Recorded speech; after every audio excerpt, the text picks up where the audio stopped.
온유라고 해석되는 프라우스라는 원어의 어원을 살피는 것이 온유의 정의를 탐색하는 가장 좋은 방법인데, 애석하게도 현존하는 헬라어 사전에는 본 단어를 어원불명으로 기록하고 있습니다. 온유가 단지 부드럽고 따뜻하고 상냥한 것이라는 소박하고 상식적인 수준의 이해가 수많은 혼란을 이야기한다는 사실을 확인했습니다. 만일 그저 무르기만 한 온유도 온유로 쳐야 한다면 열왕기상 20장 33절에 등장하는 전 이스라엘의 역사 중에서 가장 사악했던 이세벨의 남편 아합이 아람 왕 베나다트를 원칙 없이 용서했던 악한 일도 온유로 인정하는 오류를 범하게 될 것입니다. 본문에서 주께서 말씀하시는 온유는 단지 상식적 수준에서 이해해서는 안 되며, 주님과 수많은 선배 목사님들의 인도를 따라 온유는 초보적인 의미를 당연히 포함하지만 나아가 온전한 사랑을 따라 다투지 않고 화합하는 것이라는 나름대로의 보다 광범위한 정의를 갖게 되는 데까지 오랜 묵상의 시행착오가 있었습니다. 자신의 영혼에 선한 것이 없다는 것을 철저하게 깨달은 사람들, 심령이 가난한 그 사람들은 당연히 그 심령의 가난으로 크게 슬퍼하는 애통하는 자가 되며, 이렇게 심령이 가난한 자와 애통하는 자는 더 이상 무엇과도 다투지 않는 온유한 자가 됩니다. 여러분은 모두 온유한 사람을 좋아하는 줄로 압니다. 저도 그렇습니다. 피상적인 이해의 수준으로 바라보는 온유한 사람도 사람들에게 이와 같이 큰 기쁨의 대상이 되는데, 모든 온유 가운데서 가장 충실한 의미의 온유를 이룬 성도의 아름다움과 능력은 찬란한 것이라고 할 수 있습니다. 온유는 우선 사랑의 실천 버전으로서 부드러움과 따뜻함으로 사물을 대하는 것이라고 말할 수 있습니다. 설교에는 행동이 포함되는 설교와 행동이 포함되지 않고 단지 삼위 하나님을 알고 깨닫는 각성의 설교의 두 종류가 있으며, 설교로서는 더 비중 있는 것이 오히려 후자에 속해 있고 수적으로 봐도 더 많은 비중을 차지하기 때문에 목사는 강단에서와 강단 아래서 두 번 설교해야 한다는 이야기에 대하여서 저는 대체로 동의하지 않는 편입니다. 그러나 행동을 요구하는 설교를 하고 그 설교에서 요구하는 행동을 목사가 실행하지 않는 일은 상상할 수 없는 일입니다. 특별히 사랑에 관한 설교는 언제나 일정 부분 행동을 포함하게 되고, 성경이 요구하는 첫 번째 행동은 사랑이므로 저는 목사로서 긴 세월을 살아오면서 사랑이라는 것이 구체적으로 무엇을 행동해야 하는 것인지 늘 화두처럼 고민하지 않을 수 없었습니다. 저의 결론은 첫째, 사랑은 주는 것이며, 둘째, 사랑은 따뜻한 표현이며, 그 표현의 중심은 따뜻하고 부드럽게 언행으로 춥고 배고픈 세상을 살아가는 사람들을 만나는 것이라는 결론에 도달하고 있습니다. 그리고 저는 삶의 현장과 무대에서 실제로 무엇이든 주기를 원하고 노력하지만, 주는 것은 나의 가진 것의 한계와 줄 수 있는 관계와 조건의 한계가 있으므로 실제로 대부분의 사랑은 구체적인 행동으로서의 부드럽고 따뜻하며 배려하는 온유가 더 많은 비중을 차지한다는 사실을 알게 되었고, 결국 사랑은 부드럽게 말하는 것이 아닌가 하는 생각을 하게 되었습니다. 그리고 진심으로 깊이 사랑해보고 하는 말입니다마는, 진정으로 사랑한다면 언제나 거의 대부분 노력하지 않고도 절대적이고 풍성한 따뜻함과 부드러움으로 말하는 것, 즉 온유가 나타나게 되어 있으며, 온전한 사랑은 어떤 형식으로든지 반드시 전달되게 되어 있다는 오래된 전설과는 달리 오로지 드러나는 온유로만 사랑은 서로 통하고 전달되며 확인되는 법입니다. 그러니 온유를 드러내지 않고 사랑을 나눌 수 있다는 착각이 오랫동안 인류를 속여왔으므로 더 이상 허용해서는 안 됩니다. 여러분의 사랑이 질량은 오로지 온유의 질량으로 판단하기 바랍니다. 온유의 보편적 개념을 취급해야 한다면 제 설교는 여기서 끝내야 합니다. 그러나 본문에서 주님은 보다 더 크고 영광스러우며 보다 근본적인 온유의 개념을 제시하셨습니다. 적어도 팔복의 온유는 타인과 다투지 않고 타인을 수용하거나 긍휼히 여기는 온유입니다. 어떤 사람이 나를 칭찬한다면 아무리 옹졸한 심사를 가진 인간이라도 그 칭찬하는 사람을 수용하는 데 어려움을 느끼지 않을 뿐만 아니라 옹졸한 사람일수록 칭송해주는 사람으로 인하여 즐거워할 것입니다. 사람이 타인을 수용하는 것에 어려움을 느끼는 데는 타인이 나를 공격하고 비난할 때입니다. 상대를 사랑할 때조차 온유하기 힘든데 상대가 나를 미워하고 나를 비판할 때 온유할 수 있을까요? 이 경우의 온유가 보다 크고 높은 온유입니다. 사람이 진정으로 온유한 사람입니다. 바로 이와 같은 사람입니다.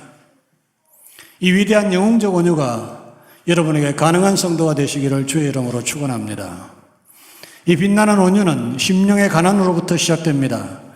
자기 안에 심령의 가난에 애통하는 사람은 이미 자기를 스스로 비난하고 있기 때문에 타인의 비난과 비판에 대하여 자기 안에 자랑만을 보고 있는 심령이 부유한 사람보다 훨씬 더 관대한 마음으로 수용할 준비가 될 것입니다. 그러므로 여러분 자신에 대하여 심령이 가난한 사람이 되되 여러분이 느끼는 그 심령의 가난을 여러분 자신에게 적용하시고 늘 타인이 나의 말로 비난하는 것을 훈련하고 연습하여서 어떤 사람들이 여러분을 비난할 때 그 비난을 쉽게 수용하는 온유를 날마다 연습하시는 성실한 성도가 되시기를 축원합니다. 나는 내 자신을 알기 때문에 나를 비난한 세상의 어떤 말도 사실이 아닌 것이 없다고 고백합니다. 때로 나의 부끄러움을 드러내는 비난의 말들이 너무 무자비해서 야속하게 느낄 때가 있었다고 고백하지 않을 수 없지만 그 비난이 틀린 말이 아니었다고 기꺼이 인정할 수 있습니다. 그들의 비난 중에서 내가 하나님 앞에 무릎을 꿇었을 때 주의 성령이 나를 비난하는 것과 다른 것은 하나도 없다고 인정할 수 있습니다. 로마서 7장 21절 24절입니다. 그러므로 내가 한 법을 깨달았노니 그 선을 행하기 위해 원하는 나에게 악이 함께 있는 것이로다. 내 속사람으로는 하나님의 법을 즐거워하되 내 지체 속에서 다른 한 법이 내 마음의 법과 싸워 내 지체 속에 있는 죄의 법 아래로 나를 사로잡아 오는 것을 보는도다. 오호라 나는 곤고한 사람이로다.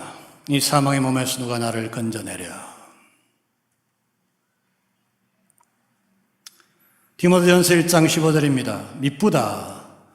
모든 사람이 받을 만한 이 말이여. 그리스도 예수께서 죄인을 구원하시려고 세상에 임하셨다 하였도다. 죄인 중에 내가 괴순이라.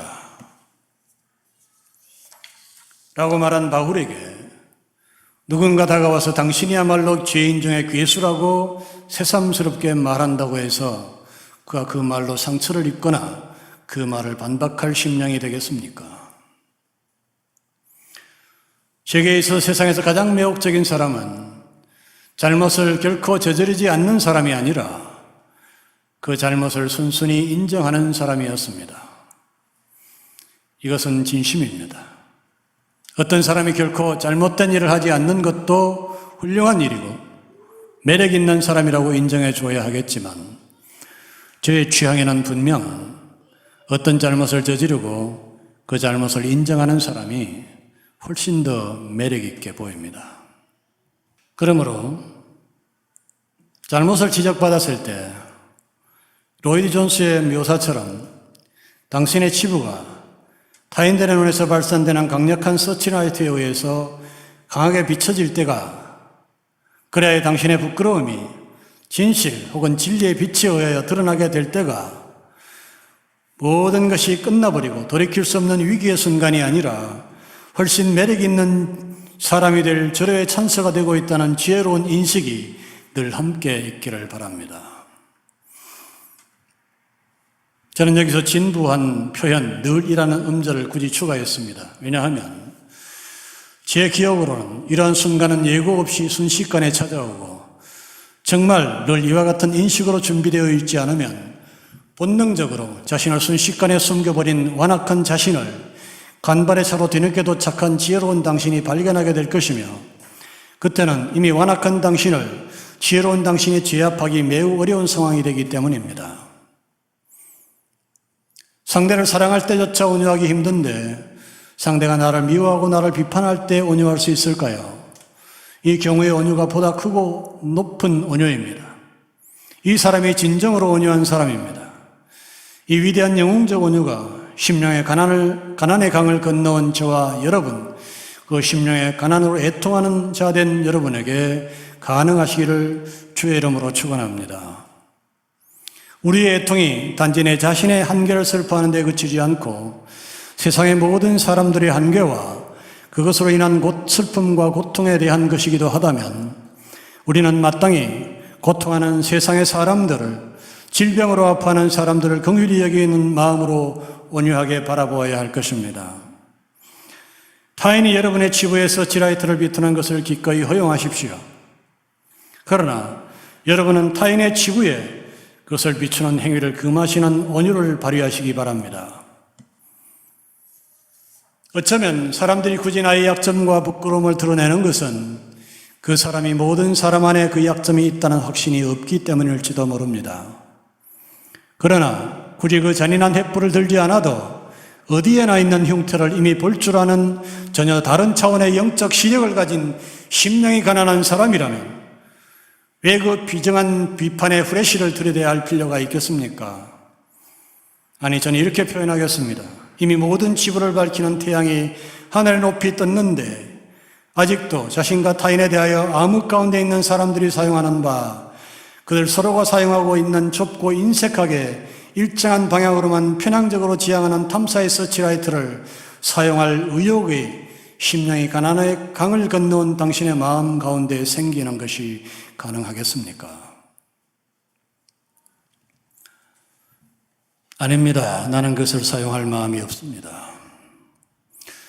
나에게는 이미 찬란한 진리의 태양이 떴고 굳이 그 정확한 서치라이트를 사용하지 않아도 나와 사람들의 상처와 치부를 밝히 보고 있습니다.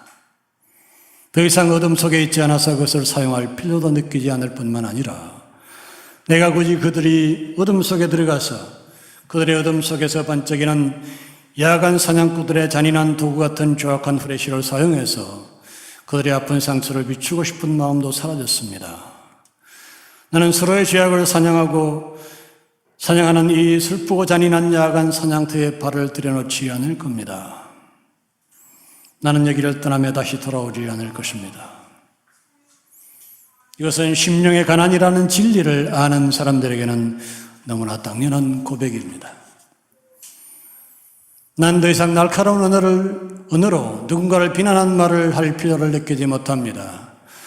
차라리 나는 그 아픈 사람들을 부드럽게 위로하고 따뜻하게 감싸줄 것입니다. 라는 복된 선포가 저와 여러분들의 심령과 입술에 있게 되시기를 주의 이름으로 축원합니다. 이것이 바로 본문의 온유이고 그런 사람들이야말로 복된 사람들이 아니겠습니까? 온유한 자는 복이 있나니 저희가 땅을 기업으로 받을 것이며,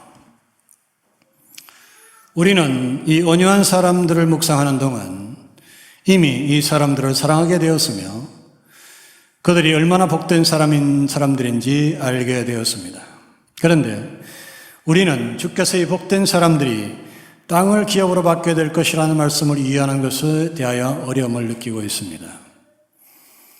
우리의 상식과 세속적 산술은 우리에게 그 반대의 수치를 믿으라고 강요합니다. 세상은 땅을 차지하는 사람들은 온유한 사람들이 아니라 강한 사람들이라고 굳게 믿고 있습니다. 온유한 사람들은 그 반대의 사람들에게 그들의 소유를 빼앗길 위기에 있는 사람들로 분류됩니다. 태우는 손에 쥔 것도 빼앗길 것이다.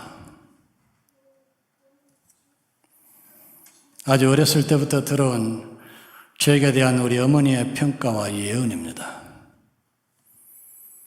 어머니는 요즘도 가끔 그런 취지의 말씀을 하십니다. 이와 같은 평가가 함축하고 있는 나의 세속적 차원의 경쟁력 부족 혹은 역량 부족이라는 판단과 주님과 반대의 시각으로 바라본 바 패배 혹은 빼앗김의 예감을 제외한다면 저는 어머니에 대한 저의 총괄적 평가에 대하여 감사하고 있습니다. 왜냐하면 어머니의 이 평가는 나의 다소 기질적 온유함에 대한 평가였기 때문입니다. 만일 어머니의 판단이 옳았다면 그렇게 옳은 것도 아닙니다만은 그것은 나에게 축복입니다. 왜냐하면 어머니의 예감과는 달리 주님은 이런 성향과 기질의 사람들이 오히려 땅을 기업으로 받게 된다고 선포하고 있기 때문입니다. 과연 그럴까요? 이 사람들이 정말 땅을 받게 되겠습니까? 주님은 창조주이시며 언제나 아멘의 대상입니다. 여러분의 아멘이 있기를 축원합니다. 우리는 말씀을 접근할 때 주님의 사상을 전적으로 신뢰하는 자세를 가져야 됩니다. 사람들은 흔히 예수의 정신을 먼저 이해하려고 합니다. 그러나 그런 자세를 갖게 되면 나는 항상 나의 이해력의 한계 안에 예수를 제한하는 악한 일을 도모하는 결과를 갖게 됩니다. 나의 이해력이 주님의 사상을 이해하려고 하는 것이 아니라 주님의 사상을 나의 이해력이라는 세상 안으로 조건 없이 받아들이는 자세가 필요합니다. 이때 우리는 우리의 이해력이라는 세계를 구성하는 완강한 구조물을 연결하는 고장력 볼트를 해제해야 합니다. 이것은 나의 정신이 나의 이해를 지배하는 것이 아니라 주님의 정신이 나의 이해를 지배하게 하는 것입니다. 이것은 오직 주님을 이미 알고 있는 특별한 사람들에게만 허락되고 그들만이 구사할 수 있는 바 세상 사람들에게는 영원히 베일에 쌓여 있는 절대적 믿음이라고 불리는 것입니다. 창조주로서 예수를 안다는 성령 역사의 바다를 건너온 사람들은 반드시 이해하고 난 다음에야 믿어지는 자연인들에게는 영원히 이해되지 못하는 믿고 난 다음에 이해하는 일이 가능해지는 것입니다. 온유한 자는 복이 있나니 저희가 땅을 기업으로 받을 것이며, 이 놀라운 말씀에 대해서도 우리의 할 일은 믿고 난 이후에 이해하는 일입니다. 온유한 자는 복이 있나니 저희가 땅을 기업으로 받습니다. 믿으십니까? 이제 여러분이 믿었다면 이해하는 일로 나아가겠습니다. 땅을 기업으로 받는다는 것은 세상을 정복하게 된다는 말씀입니다. 과거나 현재나 미래라도 땅이 갖는 의미는 절대적인 겁니다. 땅은 우리의 이 땅에서의 삶을 가능하게 해주는 모든 필요를 내어주는 영원한 창고와 같은 것입니다. 세상의 모든 전쟁을 땅을 차지하기 위한 것이며, 이것은 그 땅에서 나는 모든 산물을 소유한다는 것을 의미하며, 그 산물을 소유하게 되면 결과적으로 그 땅의 산물에 의존하는 그 땅의 사람들도 같이 소유하게 된다는 것을 말합니다. 결국 주님께서 땅을 기업으로 받을 것이라는 말씀은 이 땅의 모든 것들을 소유하게 된다는 말씀입니다. 저는 이 말씀의 초반부에 적어도 팔복의 온유는 타인과 다투지 않고 타인을 수용하거나 긍휼히 여기며 화합하는 것이라고 정리하고 시작한 바 있습니다. 타인과 다투지 않고 타인을 수용하거나 긍휼히 여기며 화합하는 온유함이 어떻게 땅을 기업으로 얻게 되는 결과를 가져오게 됩니까? 저는 이 문제와 관련된 나의 묵상이 저 위대한 설교자 스펄전과 같은 결론을 공유하고 있다는 사실을 발견하고 기뻐한 적이 있습니다. 세상을 쟁취적 시선이 아니라 긍휼히 여기며 화합하는 마음으로 바라보면 세상의 모든 것은 다 나의 소유가 되는 놀라운 은혜를 경험하게 됩니다. 이것은 관념적인 말이 아니라 철저히 실제적인 말입니다. 여러분, 우리 교회 들어오는 입구 맞은편에 있는 202호에 한때 한 가족이 살았던 것을 기억하십니까? 그 가정은 기특하게도 이남 일녀의 가정을 두고 있는 애국자의 가족이었습니다.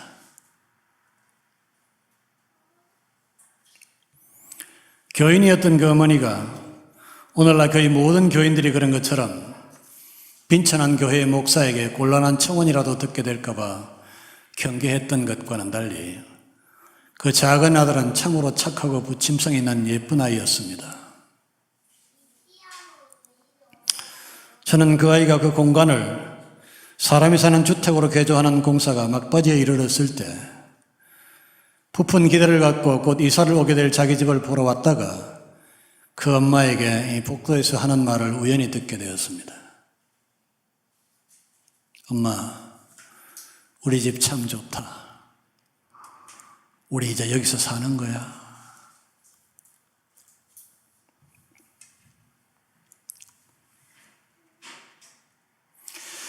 어디선가 야간 일을 마치고 새벽 기도 시간에 귀가하고 하던 그 어머니의 피로감에 치든 도를 넘는 고단한 표정이 늘 위태로웠습니다. 가정이 자초해가는 것을 읽을 수 있었습니다. 어느 날인가 그 수척에 가는 아버지가 심한 당뇨병에 걸린 것을 알았습니다. 결국 그 가정은 이혼하고 말았습니다. 그리고 뿔뿔이 흩어졌습니다. 저는 휘황찬란한 아파트들을 바라보면서 그 아이들에게 참으로 복된 일이 기적처럼 일어나서 저 집들 중 어디선가 살고 있다면 참으로 좋겠다는 생각을 하곤 합니다. 그럴지도 모르는 일 아닙니까? 그리고 그것이 아니라도 그 집들은 어쩌면 그런 불행한 일을 겪을 수도 있었던 가정들이 용케도 불행을 피하여 단란한 가정을 꾸미고 있는 202호 이남 1녀 아이들과 진배 없는 사랑하는 사람들이 살고 있는 공간이 아닙니까? 내가 그들 모두를 위하여 기도하고 있는 그들 모두가 살고 있는 집들이니 나의 기도와 소원이 이루어진 나의 필요를 채우는 내 집들입니다. 난 애당초 저들이 행복하게 살 수 있는 저들의 집이 나의 소유로 필요했던 참이 아니었습니까? 그러니 저는 세상의 모든 집들이 나의 소유라고 선언하는 바입니다. 온유한 자는 복이 있나니 저희가 땅을 기업으로 받을 것이며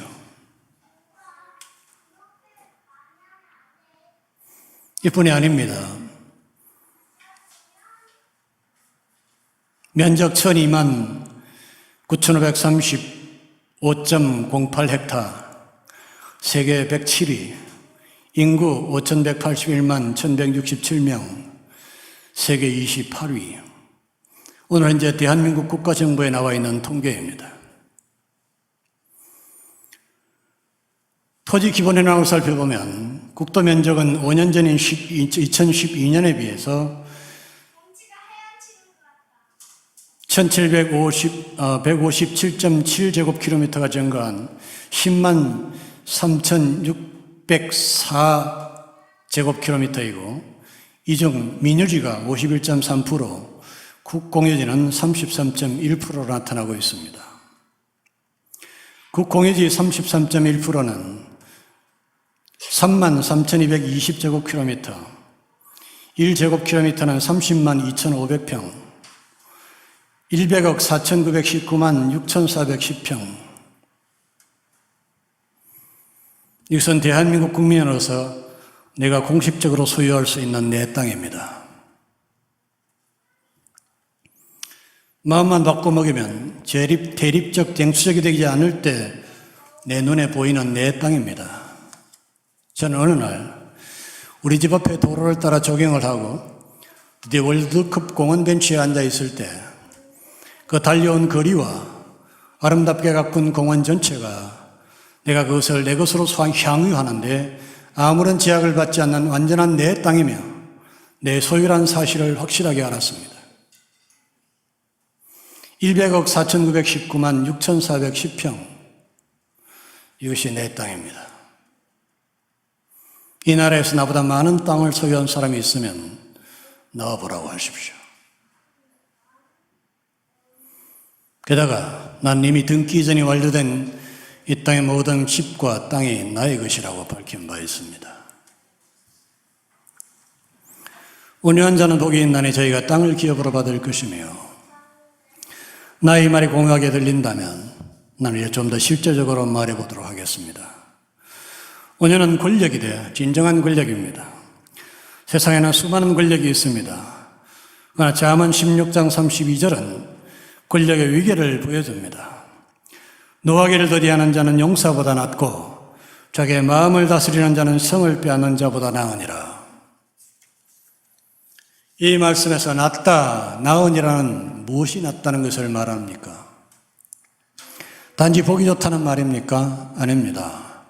낫다는 말이 의미하는 바를 제대로 적용하여 해당 성경을 재구성해 보겠습니다. 노하기를 더디하는 자는 용사보다 강하고 마음을 다스리는 자는 성을 빼앗는 자보다 더 많은 것을 빼앗을 수 있느니라. 이 권력에 대한 세속적이고 보편적 오해, 그것을 우리가 살펴본 이 성경 구절은 온전히 지적하고 있습니다.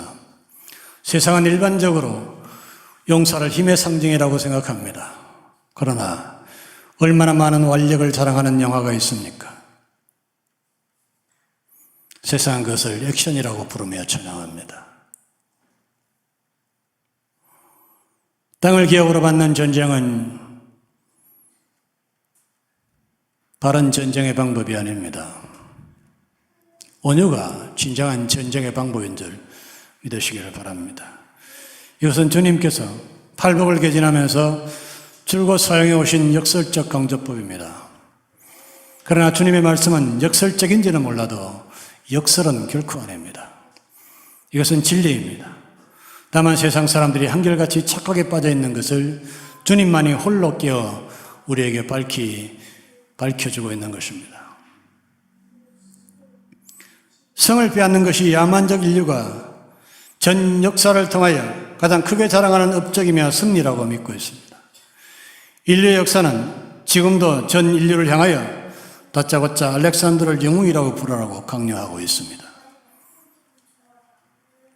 이 패기 넘치는 젊은이의 완력은 마케도니아를 출발해서 그리스, 페르시아, 인도에 이르는 대제국을 건설했지만 그 10여 년간 수많은 아군과 적군을 죽이고 평안하게 거하는 수많은 아름다운 성과 성읍을 파괴한 것 외에 무엇을 한 것이 있습니까? 그의 정복으로 형성된 헬레니즘 문화는 어쩌다가 형성된 혼합 문화이며 그냥 두었어도 나름의 복된 문화로 발전해 갔을 문화들이 파괴된 폐허에 지배하고 끈질긴 인간의 삶이라는 재생 능력이 복구한 좋지도 나쁘지도 않은 또 다른 삶의 부산물에 불과합니다. 그냥 두었더라도 더 좋은 문화들이 생성되었을지 유지되었을지 누가 알겠습니까? 이것을 알렉산더의 후손된 유럽이 그들의 혈통을 잇는 세계 역사관의 형성 과정에서 득세하면서 생긴 그들만의 주장입니다. 또한 유럽의 백색인종들이 그리스와 유럽의 것은 무조건 좋다는 우월적 편견을 바탕으로 조작된 왜곡된 관점이며 이기적 가치관에 불과합니다. 그러나 이러한 완력에 대한 찬양이라는 난폭한 집단 관계는 알렉산더의 후손들에게만 있는 것이 아닙니다. 세상 어디에나 있습니다. 그리고 그 사나운 영은 가는 데마다 수많은 개선문들을 만들고 얄팍한 승리의 부끄러운 비석들을 하나님이 창조한 땅의 가장 좋은 장소들마다 인간의 혈류를 끊고 질병을 일으키는 야사의 저주에 등장하는 흑마술의 쇠바늘처럼 꽂아두고 있습니다. 이 잘못된 찬양의 비석들이 인류를 폭력과 탐욕의 별로 만들고 있는 진정한 원흉입니다. 그러나 혼탁한 세속에 결코 흔들려 본 적이 없는 성경은 마음을 다스리는 자가 성을 빼앗는 자보다 낫다고 분명하게 선언하고 있습니다. 성경을 지지하십니까? 진정한 영웅은 마음을 다스리는 사람이며 노하기를 더디하는 사람들입니다. 그 힘은 나를 다스리는 권력이며 동시에 나를 포함하는 세상 전체를 다스리는 권력입니다. 단재 신채호 선생은 역사를 아와 비아의 투쟁이라고 정의한 바 있습니다. 만일 노하기를 더디하는 온유가 사람의 마음을 다스리는 온유함이 용사보다 낫고 성을 빼앗는 자보다 낫다면 그는 신채호 선생이 말하는 아와 비아를 동시에 다스리는 역사의 왕이라는 뜻입니다. 온유한 자는 복이 있나니 저희가 땅을 기업으로 받을 것이며, 여기서 좀 더 구체적이면 실제적으로 여러분들에게 보여드리겠습니다. 사업에 성공하고 땅을 갖고 싶다면 사람의 마음을 얻으시기를 바랍니다. 세상을 정복하고 싶다면 그들을 진정으로 사랑하고 그 사랑의 실행 버전인 온유함을 드러내어 사람의 마음을 얻으시기 바랍니다. 사람을 얻기 전까지 사업을 성공할 수 없고, 온유한 영이 아니고는 정치도 성공할 수 없습니다. 저는 사업을 회사 내외 사람의 마음을 얻는 일이라고 정의합니다. 저는 정치는 정당 내외의 사람의 마음, 정치 주체와 대상의 마음을 얻는 일이라고 자신 있게 말할 수 있습니다. 그러므로 국민을 사랑하지 않는 사람은 정치에서는 안 되고 절대 성공할 수도 없고 성공해서도 안 됩니다. 온유한 자는 복이 있나니 저희가 땅을 기업으로 받을 것이며, 저는 이제 이 말씀의 가장 실제적인 전망을 여러분에게 소개하겠습니다. 신명기 10장 14절입니다. 하늘과 모든 하늘의 하늘과 땅과 그 위의 만물은 본래 네 하나님 여호와께 속한 것이로되. 이사야서 66장 22절에서 하나님은 나 여호와가 말하노라. 나의 지을 새 하늘과 새 땅이 항상 내 앞에 있을 것 같이 너희 자손과 너희 이름이 항상 있으리라. 이사야서 65장 17절입니다. 보라, 내가 새 하늘과 새 땅을 창조하나니 이전 것은 기억되거나 마음에 생각나지 아니할 것이라. 베드로후서 3장 13절, 우리는 그의 약속대로 의에 거하는 바 새 하늘과 새 땅을 바라보도다. 요한계시록 21장 1절, 또 내가 새 하늘과 새 땅을 보니 처음 하늘과 처음 땅이 없어졌고 바다도 다시 있지 않더라. 저 까마득한 신명기의 시절부터 하나님은 새 하늘과 새 땅을 부푼 가슴으로 바라보고 계셨습니다. 그리고 이사야를 거쳐 베드로에 이르는 그의 사람들에게 기회 있을 때마다 자신의 꿈을 상기시켜 주셨습니다. 드디어 사도 요한이 갇혀 있었던 반모섬의 어두운 동굴에 늙은 그의 종을 위로하기 위하여 새 하늘과 새 땅을 들고 오셔서 그에게 보여주셨습니다. 이 복된 새 하늘과 새 땅은 누구를 위하여 준비한 것입니까? 마가복음 9장 41절, 누군지 너희를 그리스도에게 속한 자라 하여 물 한 그릇을 주면 내가 진실로 너희에게 이르노니 저가 결단코 상을 잃지 않을 것임이라. 이 약속에 등장하는 주께서 그토록 소중하게 여기는 상급은 마태복음 10장 42절, 동일 성구에서 또 누구든지 제자의 이름으로 이 소자 중 하나에게 냉수 한 것이라도 주는 온유한 자에게 주어지는 상급입니다. 온유한 자는 복이 있나니 저희가 땅을 기업으로 받을 것이며, 이 상급으로서의 새 땅은 무궁하며 무한합니다. 그리고 무엇보다 지금 저와 여러분이 바라보고 누리는 이 땅의 토지와 건물과 그 토지에서 생산되는 소산의 실제적인 것보다 그날 저와 여러분이 만나게 될 그 새하늘과 새 땅은 만배나 실제적인 것이 될 것입니다. 실제로 영원히 여러분의 소유가 될 것입니다. 그러므로 오늘 주께서 주장하시는 온유한 자는 복이 있나니 저희가 땅을 기업으로 받을 것임이라고 하는 약속을 소중하게 가슴에 품는 위대한 믿음의 성도들이 되시기를 주의 이름으로 축원합니다.